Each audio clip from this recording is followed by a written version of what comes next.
بسم اللہ الرحمن الرحیم واعتصموا بحبل اللہ جميعا ولا تفرقوا۔ السلام علیکم ناظرین، زاہد حسین چھیپا حاضر خدمت ہے۔ میں اللہ تعالیٰ کا بہت شکر گزار ہوں کہ اللہ تعالیٰ نے آپ لوگوں کے دلوں میں اسلام 360 کے متعلق اتنی محبت ڈالی۔ آپ تمام لوگوں کی محبتیں اور آپ لوگوں کا فیڈ بیک ای میل، میسیجز اور کالز کی شکل میں ہم تک پہنچتا رہتا ہے۔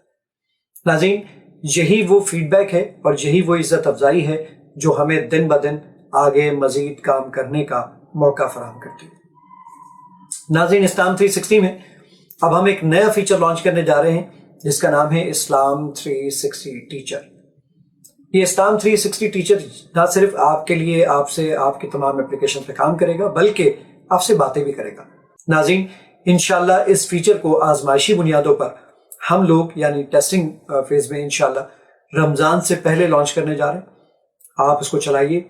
یہ ایک میرا بہت پرانا خواب تھا جو آج اللہ تعالیٰ نے پورا کیا۔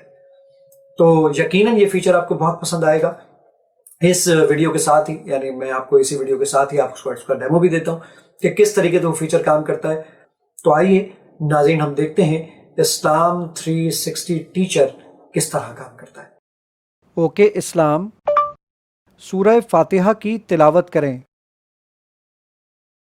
ترجمے کے ساتھ یا ترجمے کے بغیر؟ ترجمے کے ساتھ۔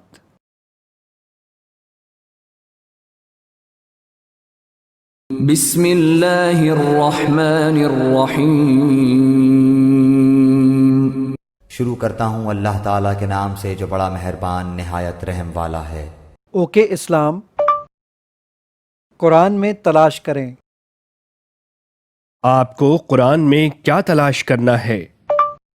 صبر۔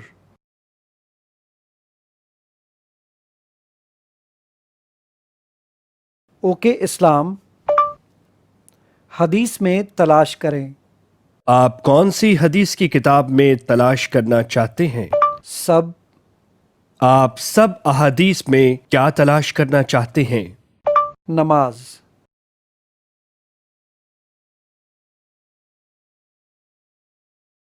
Okay Islam,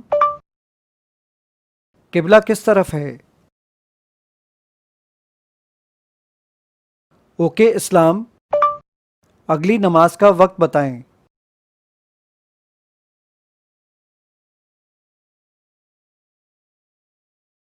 okay Islam, when is next نماز؟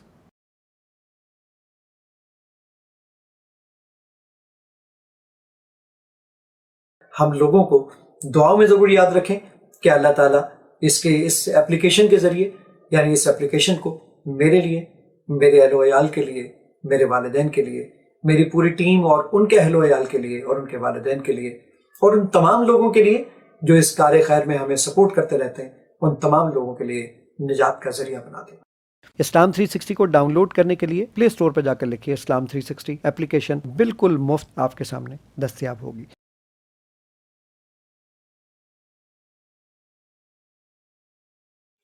اچھا علام صاحب، ایک آخری سوال لیتے ہیں۔ میں کوشش کر رہا تھا کہ سوال یہ نہ لوں کیونکہ یہ ایک پوری وہ ہوگی کہ اس پہ بات ہسٹوریکل جو بھی اس کے فیکٹ اینڈ فیگرز ہیں اس پہ کی جائے۔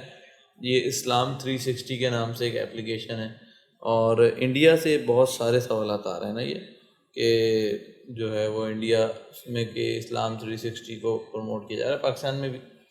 تو کوئی ایسی ایپلیکیشن جس کے پیچھے کوئی مستند ادارہ نہ ہو، ہم یہ کر لیتے ہیں اس کا سوال آسان، اس کو فالو کرنا بجائے اس کے کہ جب بنفس نفیس آپ کسی عالم سے اس بات کو پوچھ سکتے ہیں، تو کیسا ہوگا؟ یا تو کسی ادارے کی بنی ہوئی ہو جیسے دعوت اسلامی ہے اور دیگر ادارے ہیں جو بناتے ہیں۔ صورتحال یہ ہے کہ قادیانی، غیر مسلم دوسرے، کتنے ہی یہودی اسلام کے نام سے بہت ساری اپلیکیشن بنائے ہوئے ہیں۔ ایگزیکٹلی ایسی ہے۔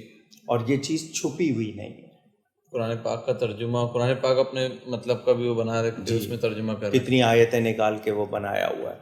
تو بہت زیادہ احتیاط کی ضرورت ہے اور اس معاملے میں شرعی احکام ہے ٹھیک ہے.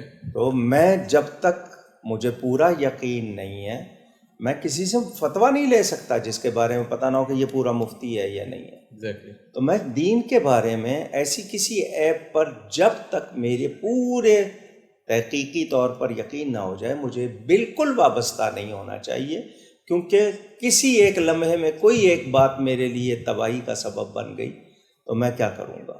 ذمہ داری سے صرف ان لوگوں سے جن کے عقائد بھی صحیح ہوں، جن کے بارے میں یقین ہو کہ یہ صحیح معلومات دے رہے ہیں. اس سے پہلے اسلام 360 کے حوالے سے ایک بیان ہمارا اپلوڈ ہوا تھا جس کا عنوان تھا اسلام 360 عوام الناس کے لیے فتنہ ہے. اس کو فتنہ کہنے کی وجہ کیا تھی؟ فتنہ کہنے کی وجہ یہ تھی، نمبر 1 وجہ یہ کہ قرآن اور حدیث کو سیکھنے اور سمجھنے کے لیے قرآن و سنت کی روشنی میں رہبر کی، رہنما کی، استاذ کی ضرورت ہے. دنیا کے ہر شعبے اور فیلڈ میں رہبر کی رہنمائی اور ماہر کی رہنمائی کو اہمیت دی جاتی ہے. تو قرآن و حدیث کو سیکھنے سمجھنے کے لیے استاذ کی ضرورت ہے. استاذ کے بغیر کوئی اپنی منمانی اگر قرآن و سنت میں کرے گا تو وہ ہدایت تک نہیں پہنچ سکے گا. ایک وجہ. دوسری اس کی وجہ یہ ہے کہ بعض ایسی احادیث ہیں کتب احادیث میں اسی اسلام 360 میں کہ جو عوام الناس کے جو عام لوگوں کا ذہن ہے ان کی سطح سے اوپر ہے، اور ہر حدیث ہر بندے کے سامنے بیان نہیں کی جا سکتی کیونکہ وہ اس کو سمجھ نہیں سکتا. تو یہ 2 وجوہات تھی اس کو فتنہ قرار دیے جانے کی، اور اس پر باقاعدہ سے دلائل موجود ہیں قرآن و سنت میں.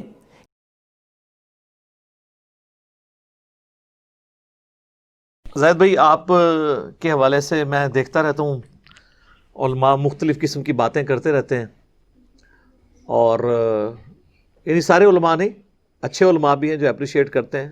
بعض لوگ جو ہیں وہ پروپیگنڈا بھی کرتے ہیں، اور پھر کئی ایک نام نہاد قسم کے اینکرز ایسے علماء کو بلا کے اور لوگوں کو علمی شغف سے دور کرنے کی کوشش کر رہے ہوتے ہیں. تو اس حوالے سے میں بتا دوں اسلام 360 میں زاہد بھائی نے خود سے تو کوئی چیز نہیں کی.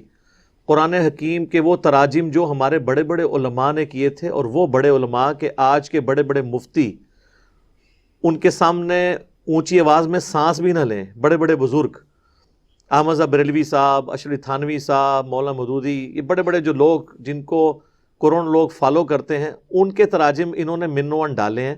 اسی طریقے سے احادیث کی کتابوں کو بھی انہوں نے اردو ٹرانسلیشنز جو ڈالی ہیں. اگر کسی کو کسی 1-2 جگہ پہ اختلاف ہو سکتا ہے تو وہ اس کو بدنیتی پہ مبنی نہ سمجھے.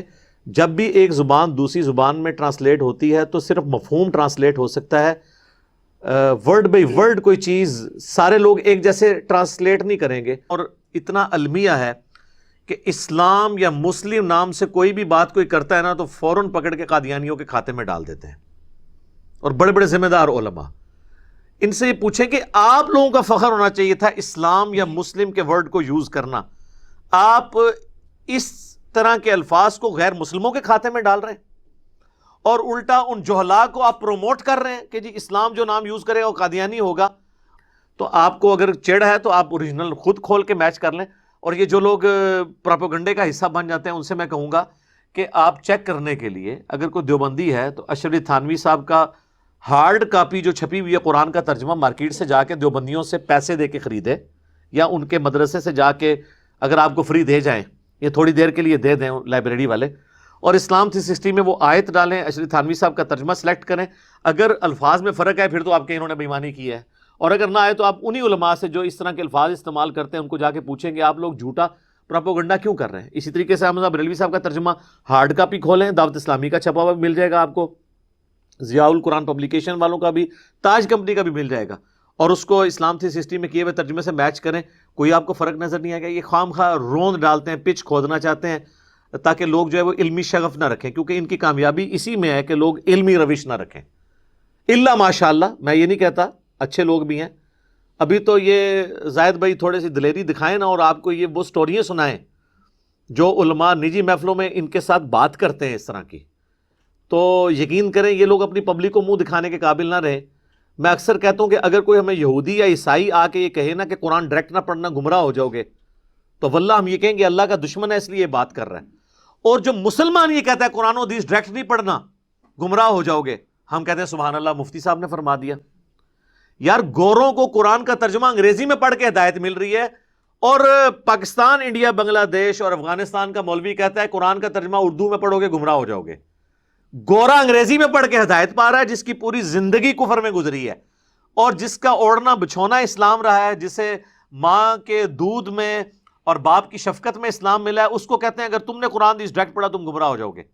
تو یہ کتنا غیر محسوس طریقے سے, میں یہ کہتا ہوں یہ وہ دشمنی آپ کے ساتھ کر رہے ہیں جو کفار نے بھی نہیں کی ہے. لہٰذا اس پروپیگنڈے سے باہر نکلیں. ویسے تو اللہ کا شکر ہے اب لوگ نکل چکے ہیں, تو اللہ کا شکر ہے جی انہوں نے یہ جو کام کیا ہے پورے اخلاص کے ساتھ, اللہ تعالیٰ اس میں برکت ڈالے. اور باقی کوئی حرف آخر نہیں ہے, میں نے وقتاً فوقتاً ان کو کئی ایک چیزیں ہائی لائٹ کی ہیں کہ یہاں پہ یہ چیز اس طرح ہے, اس کو آپ امپروو کریں.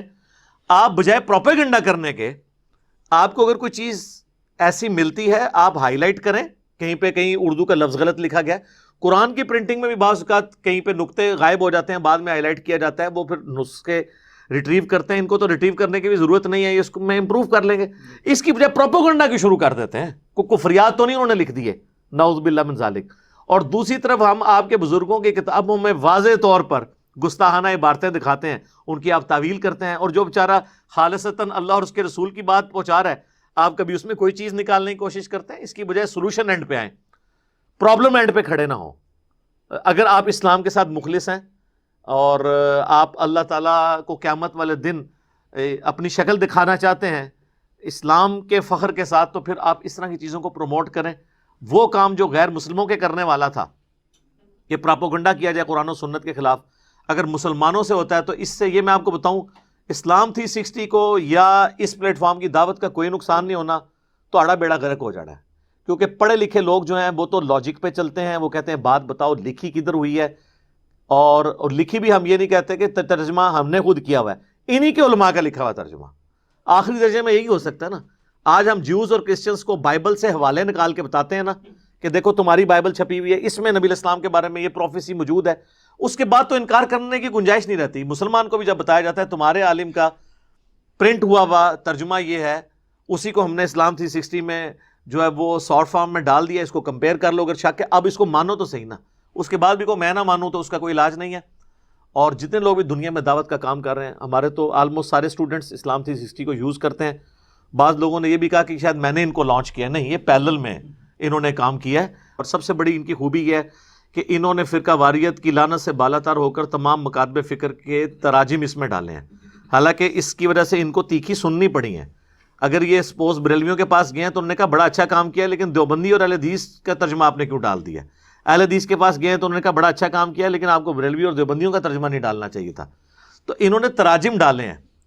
اور ترجموں کا مطلب نہیں ہے کہ یہ جتنی بھی چیزیں ہیں ان علماء کے جو باطل نظریات بھی ہیں وہ اس کو آن کرتے ہیں, نہیں, یہ لائبریری کے طور پہ انہوں نے آپ کو فیسلٹی دی ہے, آپ خود کمپیریٹیو اسٹڈی کریں, اس کے بعد جو چیز آپ کو اچھی لگتی ہے آپ اس کو فالو کریں. تو یہ کوئی اتنا مشکل کام نہیں ہے. تو اس حوالے سے اگر کسی کی کوئی ریزرویشن بعد میں بھی ہو تو ان کو ہائی لائٹ کرتے رہیں. اہل تشیع کا بھی ترجمہ ڈالا ہے آپ نے, سید فرمان علی شاہ صاحب کا ترجمہ ڈالا ہے ان کا, علامہ حسن رضوی صاحب کا. ٹھیک ہے, اچھی بات ہے. دیکھیں ہم نے جب ہم یہاں تو بیٹھ کے کہہ رہے ہوتے ہیں ہم نے غیر مسلموں کو دعوت دینی ہے, اور ہمارا ظرف یہ ہے کہ ایک فرقہ دوسرے کا ترجمہ ڈلوانے کے لیے تیار نہیں. غیر مسلم کو کہاں سے جا کے دعوت دے گا؟ غیر مسلم کو جب آپ دعوت دیں گے تو اس کی کتاب سے دیں گے. اگر کوئی سنی کہتا ہے نا میں نے شیعہ کو دعوت دینی ہے, اور شیعہ کہتا ہے میں نے سنی کو دعوت دینی ہے, تو وہ سنی کی کتاب سے بتائے گا اس کو کہ تیری کتاب میں لکھا ہے اسے مان, اور شیعہ کہے گا کہ تیری کتاب میں لکھا ہے, سنی کہے گا تیری کتاب میں لکھا ہوا ہے, تیری کتاب کا میں تجھے حوالہ دے رہا ہوں. تو یہ ہوگا اویلیبل تو پھر آپ کریں گے نا. تو دنیا چینج ہو چکی ہے, اب آپ اس پرانی دنیا سے باہر نکلیں. یہ تو ابھی دنیا کیا سے کیا ہونے والی ہے انشاءاللہ تعالی.